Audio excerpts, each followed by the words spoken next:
KG ಬದಿ ಸರ್ಕಾರಿ ಹಿರಿಯ ಪ್ರಾಥಮಿಕ ಶಾಲೆ ಶಿಗ್ಲಿ ಹಾಗೂ ಹಿಂದೂ ಸೇವಾ ಪ್ರತಿಷ್ಠಾನ ಶಿಗ್ಲಿ ಇವರ ಸಹಯೋಗದಲ್ಲಿ ಶುಕ್ರವಾರ ಶಾಲಾ ಆವರಣದಲ್ಲಿ ವಿಶ್ವ ಪರಿಸರ ದಿನಾಚರಣೆಯನ್ನು ಆಚರಿಸಲಾಯಿತು. ಎಸ್ಡಿಎಂಸಿ ಅಧ್ಯಕ್ಷ ಮಂಜುನಾಥ ಬದಿ ಸಸಿ ನೆಟ್ಟು ಯುವಕರಿಗೆ ಹಾಗೂ ವಿದ್ಯಾರ್ಥಿಗಳಿಗೆ ನಾವು ವಾಸಿಸುವ ಭೂಮಿ ಸಂರಕ್ಷಿಸಲು ನಾವು ಕಡ್ಡಾಯವಾಗಿ ವೃಕ್ಷಗಳನ್ನು ನೆಡಬೇಕು.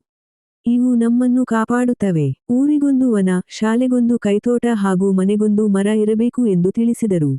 ಹಿಂದೂ ಸೇವಾ ಟ್ರಸ್ಟ್ನ ತಾಲೂಕಾ ಸಂಯೋಜಕ ಚೇತನ್ ಎಲಿಗಾರ್ ಇವರು ವಿದ್ಯಾರ್ಥಿಗಳಿಗೆ ಪ್ರತಿಜ್ಞಾವಿಧಿ ಬೋಧಿಸಿದರು.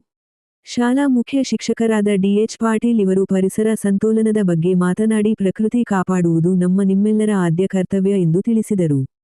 ಕಾರ್ಯಕ್ರಮದಲ್ಲಿ ಕಲ್ಲಯ್ಯ ಪೂಜಾರ, ಬಾಬು ಸಿರಬಡಗಿ, ಸದಾನಂದ ಬಾಳಿಕಾಯಿ, ಪೋಪಣ್ಣ ಲಮಾಣಿ, ಆನಂದ ತವರಿ, ತಮ್ಮಣ್ಣ ಏಳುಮಗ್ಗದ, ಬಾಬಾಜಾನ್ ಶಿರಬಡಗಿ ಹಾಗೂ ಹಿಂದೂ ಸೇವಾ ಪ್ರತಿಷ್ಠಾನದ ಶಂಭು ಮಾಳಿಗ, ಶರತ್ ಫಿರೋಜ್, ಪ್ರಶಾಂತ್ ಮೆಣಸಿನಕಾಯಿ ಸಿಬ್ಬಂದಿ ಮತ್ತು ಎಸ್ಡಿಎಂಸಿ ಸದಸ್ಯರು ಇದ್ದರು.